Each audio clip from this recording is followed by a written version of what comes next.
Why, hello there. Today, I want to talk about something that I really struggled with when I first moved to Japan, and that is dealing with more problematic students. If you're moving to Japan to teach English, chances are you don't have very much teaching in classroom experience, if any at all, and you probably don't have a teaching degree either. I was in the same boat, and while I have several TEFL certificates, I didn't have any classroom experience at all, and I'd focused on teaching adult learners. So this was all very new to me, and it was very intimidating when I first arrived. However, both of my schools do have quite a lot of noisier, rowdier students, and so it's something that I have learned to deal with, and so I wanted to share some of the things that I've learned today. Um, I teach 15 to 18-year-old senior high school students, and so this is obviously my experience with them. However, I have tried to choose advice that I think would span over a broad age range, so I really hope this can help some people. So let's get started. There's one type of troublesome student that I have a particularly large amount of, and that is the jokester or the class clown. So I find with these students, they aren't malicious in any way at all. They just noisy, and sometimes they can get a little out of control and really stop the rest of the class from working. So I'm going to talk a lot about how to deal with this type of mischievousness. It isn't that they're a bad student or super rude, they're just very over the top, and if you let it get out of control, it can really affect the rest of the classroom. So, my first tip about that is to become their friend.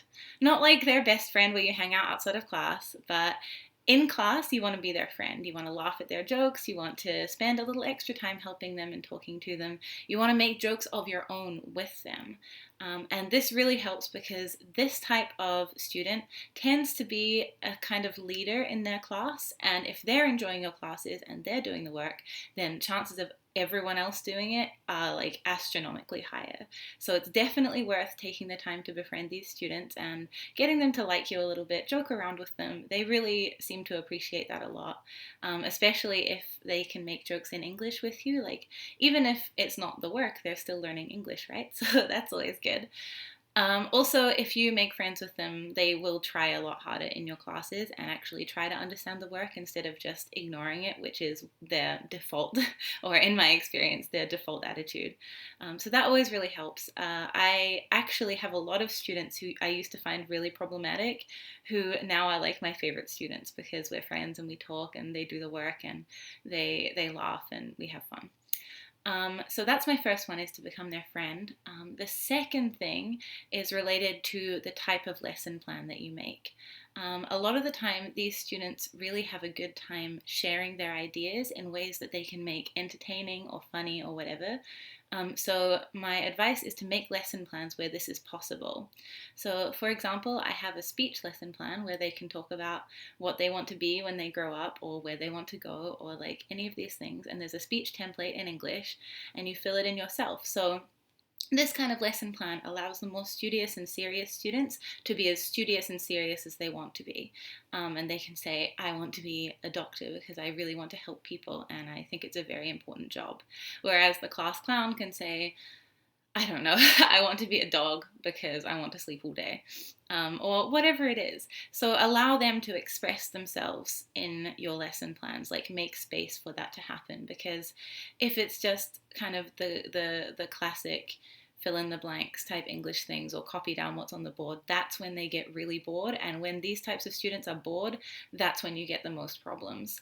So make it so that they can tailor it to their own personality, because these types of students have really great personalities and everyone loves to laugh at them and with them. Like, and if they're laughing in English, then you're doing your job.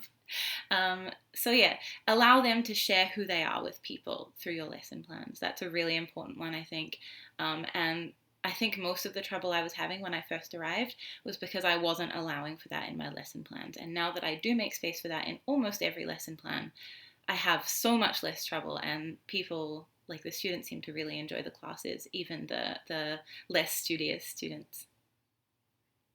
So the next one is just to spend a little bit of extra time and effort with these students. Often I find the loudest and most troublesome students are the ones who are afraid that they won't understand the work. Maybe they struggle with everything academically, maybe they just struggle with English schoolwork, but often I find this cry for attention is because they're worried that if they really try and put effort in, they won't understand and they'll be laughed at or people will think they're stupid. So if you have the pretext of having a little chat with them and don't make it so that you're giving them extra help with their schoolwork because that's just as embarrassing, right? But make it so that you're just chatting with them and you would really like for them to do this work. So maybe you guys can do it together a little bit. Sometimes that can be an incredibly rewarding experience for them, just knowing that if they put that bit of effort in, they can understand it and they can do it. And I've definitely had students where I've helped them with one class, and then in all of the rest of my classes, they've really put in a lot more effort to try and understand themselves because they know that it's possible for them. I think that's a really important thing to try to show them.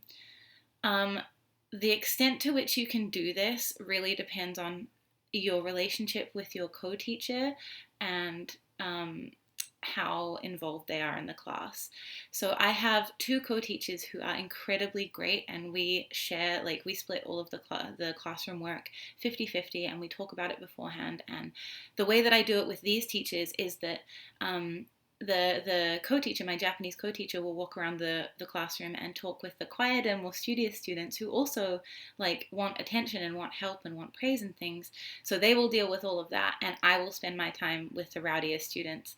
And that is usually because they respond a little bit better to me because I'm somewhat of a novelty, and I can pretend not to understand the ruder things that they say and just brush it off.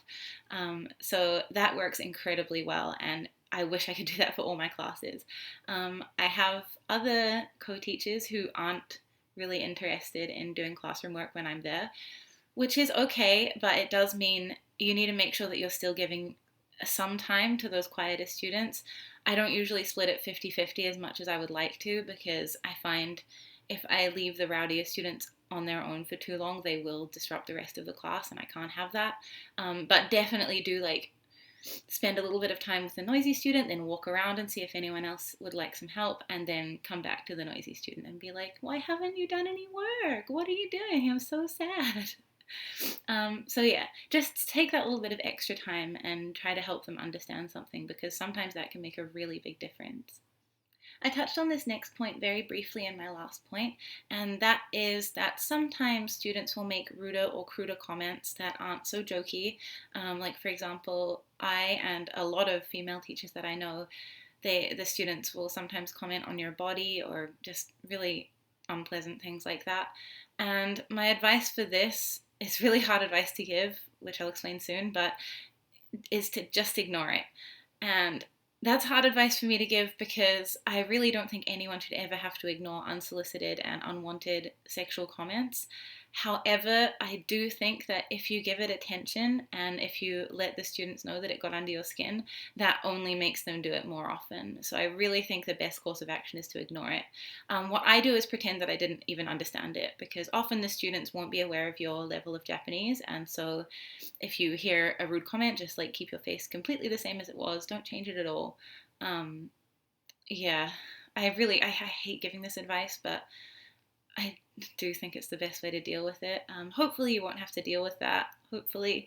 I know a lot of female teachers do though, and so if it does come up, just try and keep your face the same as it was. Don't have any reaction to it. Just ignore it completely. That's definitely what's worked best for me. Also with these students, I find that pretending you don't speak Japanese is a very good technique a lot of the time. So with the more studious students, if they have a question that they really can't explain in English or ask in English, I'm happy to try and help them out in Japanese as well. But with the louder students, I do pretend I can't speak Japanese, because when they know that you speak even a little Japanese, they will start saying much worse things, because they don't know how to say super bad things in English. So you're kind of safer in English. So I do tend to keep English only as a rule for these students. But yeah, I'm sorry to have to give that advice. It sucks to even have to talk about that, but it is something that happens, and if it does happen, I just want other people to be prepared for it, because I definitely wasn't when it first happened. But yeah, just try and ignore things. Try and let it roll off your back. Don't ever let them know that it gets under your skin or anything like that. This last thing isn't like a tip, but more like just an FYI. Discipline in Japanese schools is very different than discipline in Western schools, in my experience. So it doesn't really exist in Japanese schools. It's illegal, as far as I'm aware, to remove a student from a classroom, no matter how disruptive they're being, because that is taking away that student's right to learn. I really disagree with this because their disruption is taking away everyone else's right to learn. But that's a story for another day. So yeah, discipline is really hard to come by in Japanese schools, and that's another reason why I recommend the ignoring approach to more lewd comments, because you just won't get any discipline.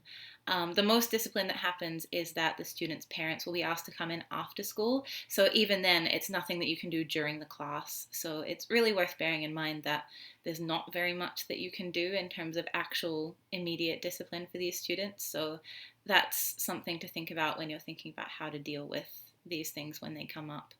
Yeah, it's a very, very different system here, and that is worth being aware of before you arrive. Okay, so I think that's about it for this video.